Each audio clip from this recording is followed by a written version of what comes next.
nombre es Catalina Vázquez, yo soy neumóloga pediatra colombiana, docente del Departamento de Pediatría y jefe del Servicio de Neumología Pediátrica del Hospital Infantil Universitario San José. Ante todo, quiero agradecer a mi colega y amiga Catalina Pinchak por haberme invitado a ser parte de este curso. Hoy les voy a hablar sobre si se puede hacer el diagnóstico de asma antes de los 5 años, que dice la evidencia. Lo primero que les quiero recordar es que el asma es la enfermedad crónica más común en la infancia, con una importante morbilidad y aumento de costos en salud, especialmente dado por las múltiples consultas a urgencias y hospitalizaciones que estos niños tienen. Además, las pérdidas de trabajo que tienen que sufrir sus padres. Lo otro importante es que las sibilancias son muy frecuentes en los niños. Se dice que más o menos el 50% han tenido sibilancias antes de los 3 años de vida y en un estudio más reciente, la cuarta parte de los infantes han tenido por lo menos un episodio de sibilancias antes de los 18 meses. Lo otro importante es que no todos los niños terminan con sibilancias en la edad escolar. Entonces, hay un grupo de niños que es los que nosotros queremos detectar, que más o menos oscila entre un 40% de todos los niños que han sibilado antes de los 3 años van a persistir con síntomas hasta la edad escolar. ¿Por qué es importante hacer el diagnóstico de asma a esta edad? Básicamente porque a esta edad es cuando empieza el asma. Casi la mitad de las personas con asma han iniciado con síntomas en la infancia, aún los pacientes con asma persistente asociados a deterioro de la función pulmonar. Lo otro importante es que se necesita tener claridad en el diagnóstico para definir el tratamiento y determinar si este niño requiere empezar un programa de seguimiento y control del asma a largo plazo. Y por supuesto, siempre la pregunta de los padres, que es si va a tener asma mi hijo, para darles a los padres un factor pronóstico de qué va a pasar con su niño, es importante también tener el diagnóstico. Y por supuesto, esta es la edad en donde hay una ventana de oportunidad para poder intervenir los factores asociados y hacer eventualmente prevención primaria. ¿Cuáles son las características que sugieren asma en el preescolar? Básicamente los síntomas son la tos, las sibilancias y la dificultad para respirar. Estos 3 síntomas son importantes porque se presentan en general todos en los mismos momentos en donde se desencadenan los síntomas en el niño mayor. Entonces, estos síntomas se van a presentar sobre todo de noche, en el sueño, con la actividad física, con la risa o con el llanto y cuando se exponen a tabaco o la polución. Importante que la tos en general es no productiva y no solamente se presenta en los episodios virales, sino fuera de estos episodios virales. Un dato importante en los preescolares es que a veces se manifiestan con actividad reducida. ¿Esto qué quiere decir? Que uno no los ve correr, jugar o reírse como los niños de su misma edad y pueden lucir cansados y con frecuencia piden que los alcen porque se fatigan con el ejercicio. Todos estos síntomas aunados al antecedente personal o familiar de atopia, ya sea de dermatitis atópica o rinitis alérgica o tener un antecedente de asma en familiares en primer grado, apoyan el diagnóstico de asma en la edad escolar. Y una cosa muy importante es la respuesta terapéutica. Si nosotros tenemos todos estos síntomas mencionados, además del antecedente personal y familiar, debemos hacer un tratamiento terapéutico para evaluar la respuesta. Si hay una mejoría con el tratamiento controlador durante 2 o 3 meses de tratamiento y, por el contrario, hay un empeoramiento al suspenderlo, Esto es indicativo de que es posible que este niño vaya a sufrir asma más adelante. A partir de la cohorte de Tucson, los estudios epidemiológicos de corte longitudinal han sido útiles para ver la heterogeneidad de las sibilancias en los menores de 6 años. En este estudio se comprobó que un 51% no sibilaban, eran niños sanos, pero habían unos sibilantes transitorios tempranos en un 20%, que son aquellos que inician las sibilancias antes de los 3 años de edad con resolución a los 6 años. Los sibilantes persistentes, cuyo inicio va a ser antes de los 3 años, pero persisten a la edad de los 6 años, y los sibilantes de inicio tardío, que son un 15%, iniciarían las sibilancias después de los 3 años, entre los 3 y los 6 años. Estos estudios epidemiológicos, después de han seguido muchas cohortes que han sido muy importantes para poder ver la historia natural del asma. Sin embargo, en la clínica y en el día a día propiamente dicha para hacer el diagnóstico, no nos han sido muy útiles. Es por esta razón que se han sugerido otro tipo de clasificación, como la clasificación basada en síntomas o patrones temporales, como son la sibilancia viral episódica o las sibilancias de múltiples desencadenantes. Estos primeros solamente son niños que sibilan con los resfriados, con las infecciones virales, pero los segundos no solamente sibilan en este momento, sino además durante el sueño o en actividad física con la risa o con el llanto.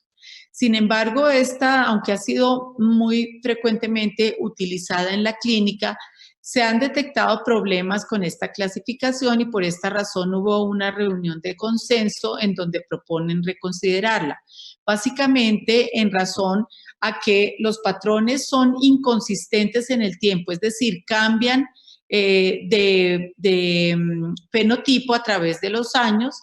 No tienen en cuenta la frecuencia ni la severidad que se considera en este consenso que es importante para decidir dar tratamiento. Y por otro lado, la genética y la función pulmonar a veces se superponen en los dos grupos. Por esta razón, se ha definido que estos fenotipos son predictores de desenlaces a largo plazo. Existe otra otra herramienta para utilizar en la clínica, que son los modelos de riesgo predictores de asma. El más estudiado hasta ahora es el índice predictor del asma derivado de la cohorte de Tucson, en donde hay unos criterios mayores como son la historia del asma en padres, dermatitis atópica diagnosticada por médico, y unos criterios menores como son la rinitis alérgica diagnosticada por médico, las sibilancias no relacionadas a resfriados y los eosinófilos en sangre mayor o igual al 4%. Este modelo de riesgo ha sido modificado, incluyendo como criterio mayor la sensibilización alérgica, por lo menos a un aeroalergeno, y como criterio menor la sensibilidad alérgica a leche, huevos y maní. A pesar de que ha sido útil para detectar los respondedores al tratamiento, como muchos otros modelos de riesgo, tienen muy baja sensibilidad. Por esta razón, en este estudio se hace una revisión sistemática de todos los artículos en donde se han evaluado los diferentes puntajes predictores de asma en el escolar, y es así como tenemos, por ejemplo, estos 5 que fueron evaluados en esta revisión sistemática.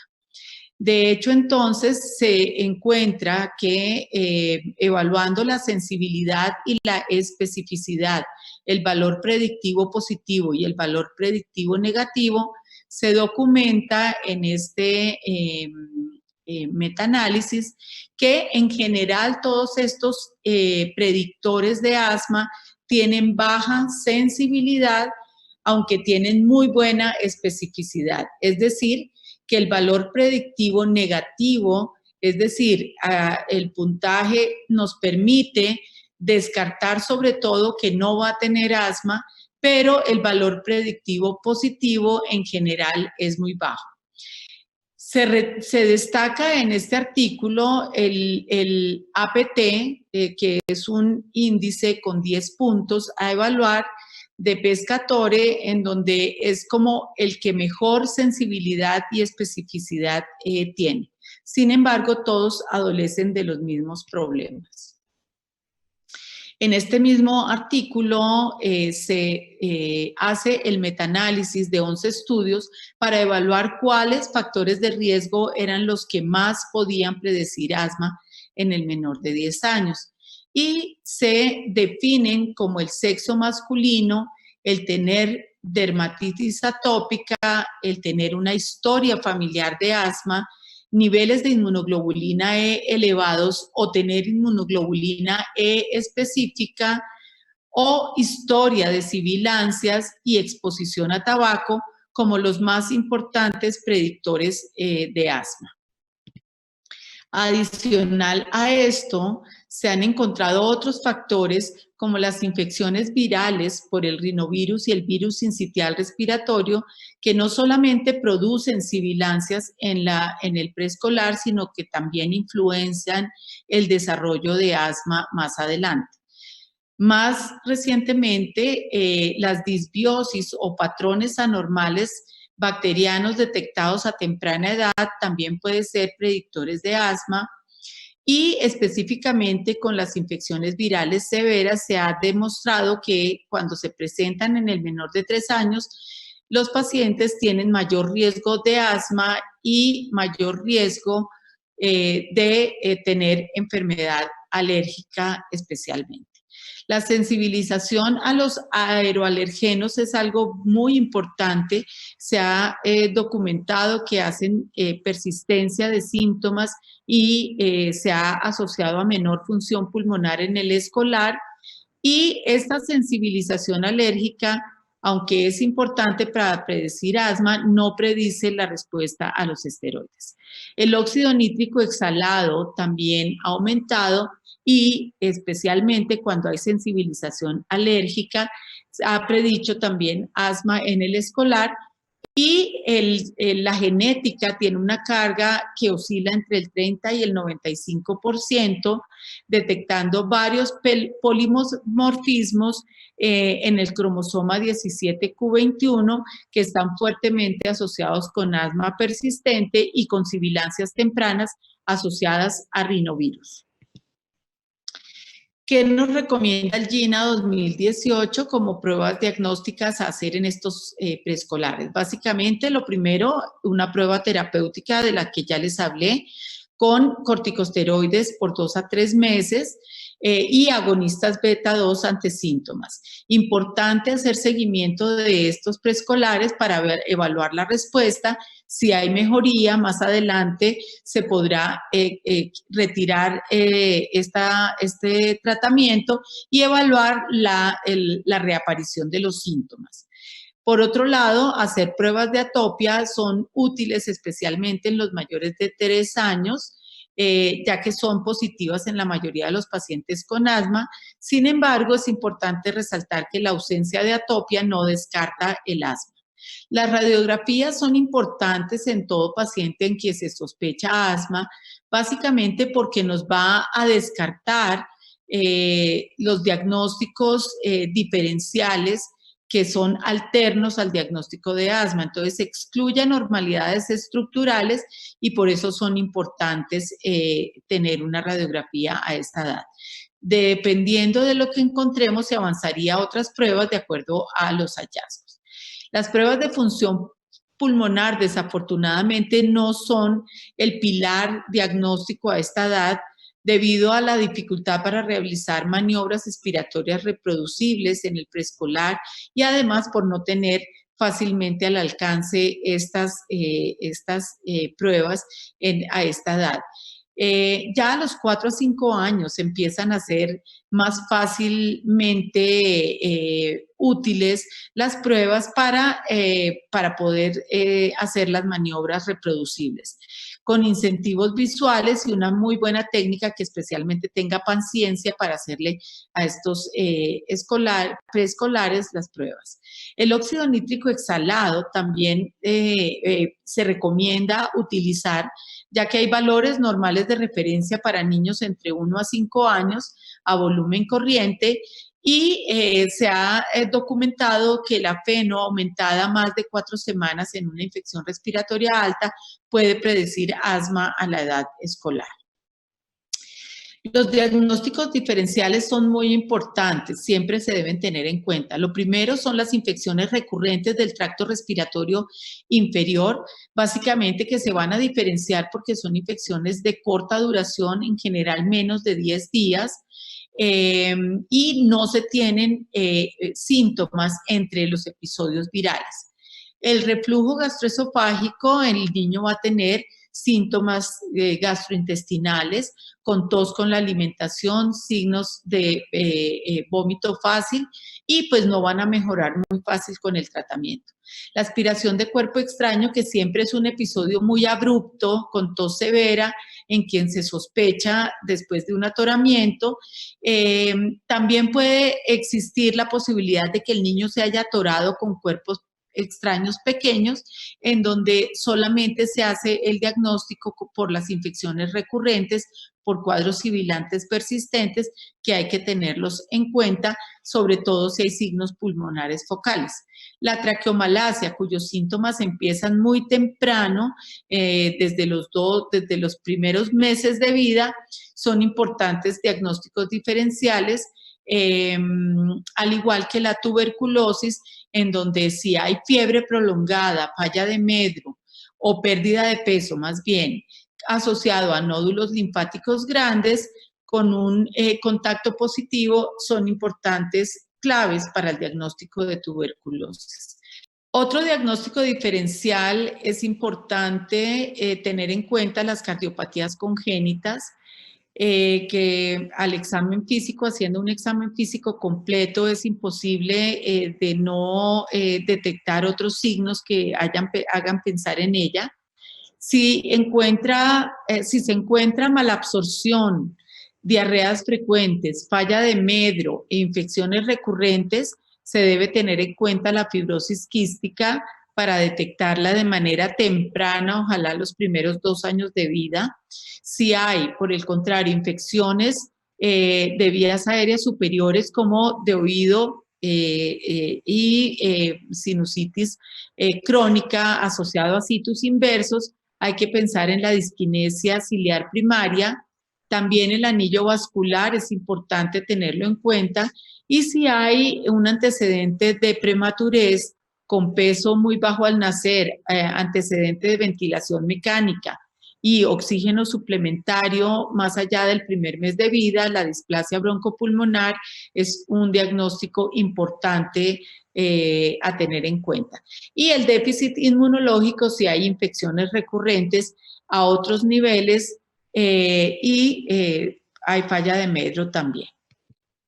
Entonces, tenemos en cuenta que hay que tener estas razones para remitir básicamente cuando el diagnóstico es dudoso, si el tratamiento no está funcionando y si cualquiera de las partes no está contento con la mejoría del paciente, ya sea el médico o el paciente. En estos casos hay que pensar realmente que se trate de algo diferente a una posible asma y hay que hacer estudios más profundos para hacer el diagnóstico del niño. Ante la pregunta de si se puede hacer el diagnóstico de asma en el preescolar, me parece muy pertinente la respuesta del profesor Andrew Bush en el British Medical Journal del 2014, en donde él dice que depende de lo que defina como asma quien hace la pregunta.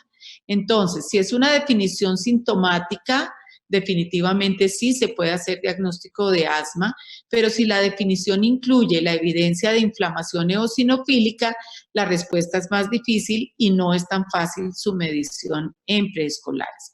A pesar de que ya hay estudios de que hay evidencia de inflamación eosinofílica, engrosamiento de la membrana basal y aumento de la densidad o de la cantidad de eosinófilos en biopsias endobronquiales de pacientes con sibilancias severas recurrentes.